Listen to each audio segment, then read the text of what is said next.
قبرستان کی مٹی 5 گنہگار لوگوں کو بد دعائیں دیتی ہے، 5 گنہگار لوگوں پر لعنت کرتی ہے، گالیاں دیتی ہے اور ایسی بد دعائیں دیتی ہے کہ ان کی روحیں بھی تڑپنے لگتی ہیں۔ آخر وہ گناہ کون سے ہیں جو اس قدر خطرناک ہیں کہ قبرستان کی مٹی بھی انہیں برداشت نہیں کر پاتی؟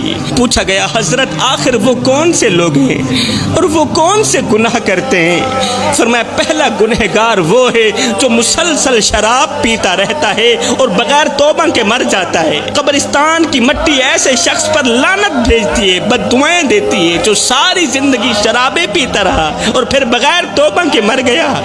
اس کی قبر چیخ چیخ کر کہتی ہے اے شرابی، کیا تجھے نہیں معلوم تھا کہ شراب ہر برائی کی جڑ ہے؟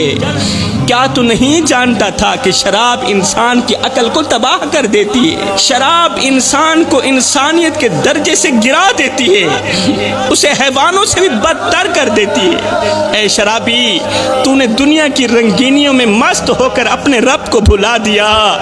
جوانو خدا رہا، سب کچھ کرنا مگر شراب کے قریب نہ جانا، کیونکہ یہ وہ زہر ہے جو انسان کو بے غیرت بنا دیتا ہے۔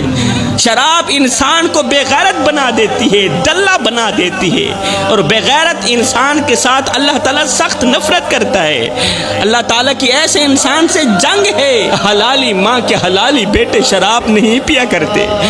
یہ وہ لعنت ہے جو انسان کی عزت کو خاک میں ملا دیتی ہے، انسان کے رتبے کو زمین پر گرا دیتی ہے۔ شراب انسان کی آنکھوں کو اندھا کر دیتی ہے اور ماں اور بیوی کے درمیان فرق ختم کر دیتی ہے۔ اللہ اکبر۔ یہ تو ہو گیا پہلا انسان جس پر قبر کی مٹی لعنت بھیجتی ہے، بد دعائیں دیتی ہے۔ دوسرا انسان